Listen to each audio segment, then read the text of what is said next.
जिला ऊना के हरोली विधानसभा क्षेत्र के तहत सीमांत गांव बाथू और बाथड़ी में रविवार को भारी बारिश के चलते आए फ्लैश फ्लड में उद्योग जगत को हुए सैकड़ों करोड़ रुपए के नुकसान का जायजा लेने के लिए सांसद अनुराग ठाकुर वीरवार को घटना स्थल पर पहुंचे। इस मौके पर स्थानीय एसडीएम राजीव ठाकुर और भाजपा नेता राम कुमार भी उनके साथ मौजूद रहे।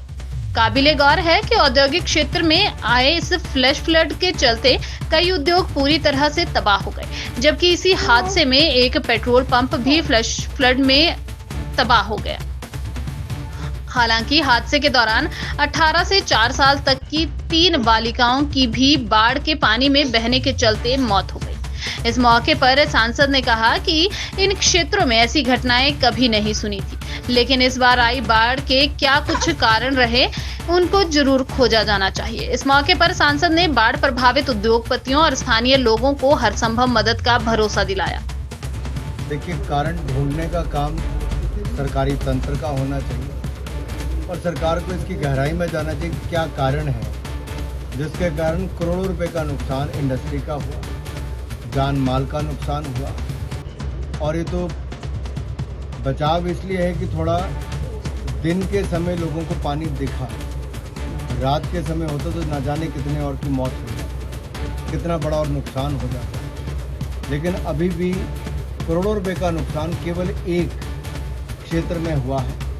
लेकिन अगर आप साथ लगता क्षेत्र को देखेंगे जो बिल्कुल साथ लगती खड है, अब उसमें जिस तरह से माइनिंग की परिस्थितियां कहीं ना कहीं उस और इशारा करता है कि इसके कारण इंडस्ट्री का बड़ा नुकसान हो रहा है, जो माइनिंग के कारण। क्या सरकार और सरकारी तंत्र सोया हुआ है? अगर 3 दिन पहले से कहा जा रहा था कि इन 2 दिनों में नदी नालों में बहुत दिक्कत हो सकती है, तो माइनिंग डिपार्टमेंट कहा था, इंडस्ट्री डिपार्टमेंट कहा था, स्थानीय प्रशासन कहा था, और क्या इसको रोका जा सकता था? ऐसी कौन सी मजबूरी है कि खनन माफिया को सरकार का संरक्षण देना जरूरी है? ऐसी कौन सी मजबूरी है कि इंडस्ट्री डिपार्टमेंट को केवल एसी दफ्तरों तक सीमित होना है, उससे बाहर नहीं निकलना है? ऐसी कौन सी मजबूरी है कि स्थानीय प्रशासन अगर इंडस्ट्री को बढ़ावा तो नहीं दे पाया, लेकिन जो है उसको बचाने का काम तो करे? आखिरकार जिन्होंने अपने करोड़ों रुपए के निवेश इस राज्य में किए, स्थानीय लोगों को रोजगार दिए, उन इंडस्ट्री वालों का क्या कसूर है हिमाचल प्रदेश में आने का? ये श्रद्धेय अटल बिहारी वाजपेयी जी की देन है और प्रेम कुमार धूमल जी की, जिन्होंने औद्योगिक पैकेज यहाँ पर लेकर आए, इंडस्ट्री यहाँ पर लगी। अब हमारा सबका प्रयास होना चाहिए कि इंडस्ट्री फले फूले, ना कि बंद हो। ये चैनलाइजेशन करने के लिए सैकड़ों करोड़ रुपए हमने केंद्र सरकार से दिलाए। एक और चैनलाइजेशन के लिए हम सैकड़ों करोड़ खर्च करवाते हैं, दूसरी ओर सैकड़ों करोड़ रुपए का माफिया खनन में लग जाता है। आखिरकार कब जागेगी सरकार?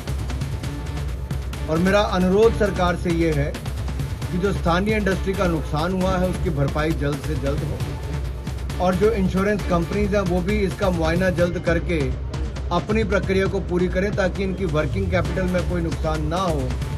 अगर इंडस्ट्री के पास काम करने के लिए पैसा ही नहीं बचेगा तो रिवाइव कहाँ से होगी? इसलिए मेरा अनुरोध सभी कंसर्न्ड अथॉरिटी से है कि वो जल्द से जल्द अपने कदम उठाएं और इंडस्ट्री को वापस अपने पांव पर खड़ा होने की मदद करें। अब जिन अधिकारियों ने उस समय इसकी अनुमति दी है उनके खिलाफ भी पूछना चाहिए कि आखिरकार ऐसी कौन सी मजबूरी थी कि यहाँ पर उन्होंने जमीन सैंक्शन करवा दी। और अगर आपने की है तो आपके पास जो आपका पैसा इंडस्ट्री से आप इकट्ठा करते हो, वो पैसा उसके बाद कहाँ खर्च हुआ?